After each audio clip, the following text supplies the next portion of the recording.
How's it going, everyone? Thralls of Metal here once again. I'm Necrotic Nick. The Tommie. And we got an album review for you.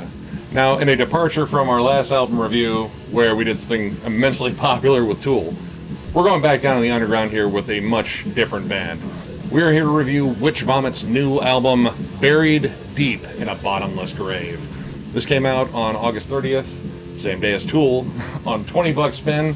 And this is a straight up old school death metal band. They're from Portland, Oregon, so they're part of that whole Pacific Coast death metal scene that's erupting with bands like Fetid, Cerebral Rot, and Ossuarium. Except these guys are a little bit different. They're not as death doomy as all the other bands. This band originally started off as a two-piece too, which I think they played their first couple of live shows as a two-piece, which I'm kind of curious how that one went. But they're a four-piece now, and it also contains members of Torture Rack, which is another fucking awesome death metal band on $20 spin. So, let's get into it. Hell yeah, you know, I'd never heard of these guys going into it, and they really wowed me. Holy shit, it was incredible. Yeah, dude, right away, opening track, From Rotten Guts. We're already working with some fucking killer song titles. Very horror-themed across the board. Just came out swinging right off the bat. Awesome. Like, this album is riff a minute, but it's not like riff salad where they're forgettable from one moment to the next. They carry on these moments for a long amount of time where they really just have their time to sink their teeth in. Now this one goes from like straight up blast beats to like a nice mid-tempo kind of bolt thrower stomp, then boom into like this thrashy section, which instantly catchy.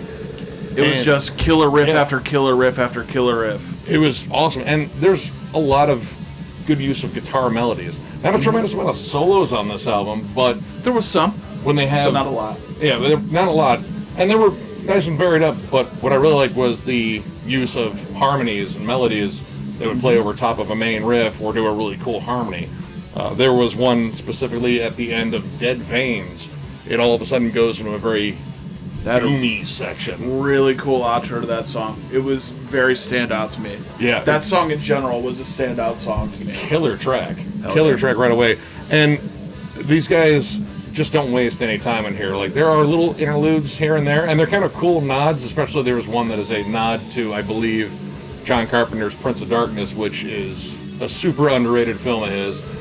The whole scene where that guy's standing outside and telling them to pray for death, and he collapses into a pile of bugs. It's a fucking cool scene. Hell yeah. Fiercely metal, but yeah, they kind of sprinkle in these little weird synth moments, but they're just there for a little bit, but they're used to great effect. You know, another standout track to me was definitely Despoilment, the second track. Holy shit, just riff after riff, great parts, and the drummer is going absolutely insane. Loved it. The end of the song, I think it's something that he's doing with the whammy bar, really stood out. Like, that was a unique part. It was super cool. It was an awesome effect, and it took me a while to like listen to it. I was like, you know, what is that? But yeah, it really added like a dynamic moment. And this album is loaded with dynamic moments. They really want to make these heavy parts extra catchy and want them to stick in your head. I was really impressed by this band. Every single member. The guitar player, phenomenal. The drummer, incredible. Even the vocalist. The vocalist was great at what he was doing. I loved the vocals on this. Like, he had a really good deep register, but it wasn't super drenched in reverb. Right. So it didn't sound too echoey. And I really liked that. And he occasionally got higher. He had kind of like a drier, like mid-range kind of too that came out. You know, that's the best I could do. Sorry. I really like the title track. It was an interesting one in terms of how they wrote it. Start off, you're thinking I'm just going to get like a nice blazing fucking headbanger, and it is for the most part. It opens up with a one growl, and then it's just an instrumental for most of it until the last bit. They just throw in some vocals that are just kind of thrown in there. And it goes into this almost Cannibal Corpse-like stomp, very reminiscent of Hammer Smash Face.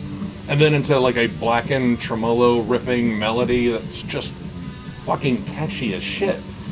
Like, this band just wanted to throw in a lot of different elements, and it didn't feel cluttered. It didn't feel just like they're just trying to fucking throw in too much.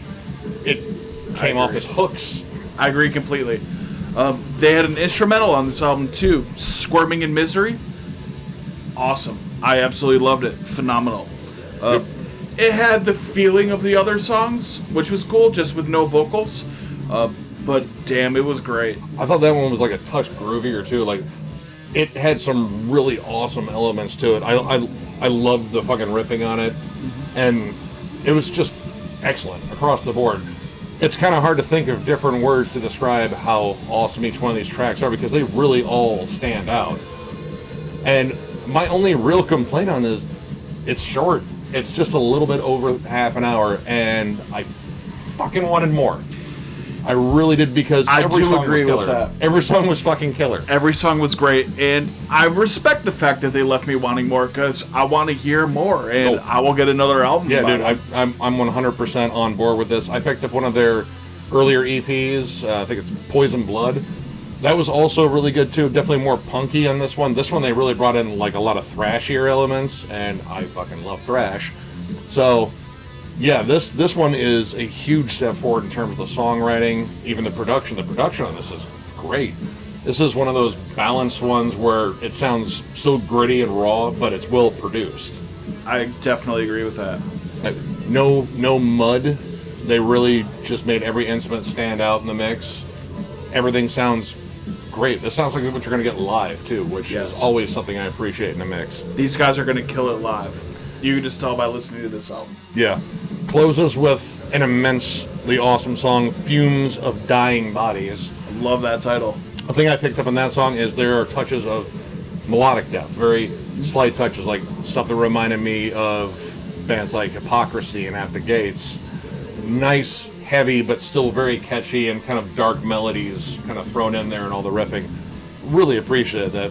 But yeah, the overall vibe on this is, if you love stuff like Death and Autopsy, I challenge you to not like it. I really do, because this is a seriously awesome album, and unfortunately in a very small dose. I want more. So yeah, Witch Vomit, if you're watching this, please keep doing this. Good job. Awesome. Please give us more. So as for a rating, I've only given one 5-star rating so far, and I can't think of a reason not to give this one 5 stars. So I'm going to give it 5 stars. This is, I think, the best death metal album I've heard this year. Easily one of them.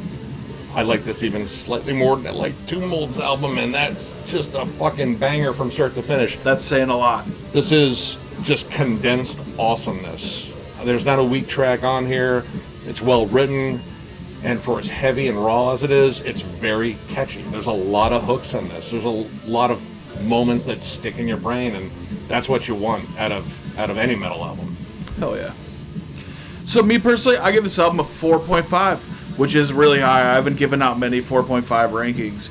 I loved it. It was an incredible album. They left me wanting more. Produced very well. No tracks felt run on. I feel like they were great lengths, you know? I never once felt like, oh, I feel like they should have changed this or done this here instead of whatever.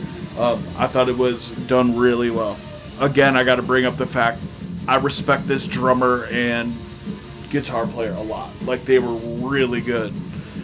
The bass player, there was only a couple times I could really hear him, and it was cool. Like, there was a breakdown where it would, like, started off with the bass, you know, and it was super cool, but that was really the only time I could hear the bass. But, you know, it's death metal. Like, that's to be expected. Yeah. It sounds good in the mix, though. The sound sounds very full. It sounded full. It's just the bass wasn't very standout prominent. Yeah. Except in that one specific part, which sounded great. It had a great tone. Hell yeah. For that, 4 seconds that you could really hear it. I know that one. I know that spot, too. And it was cool. Again, it was great.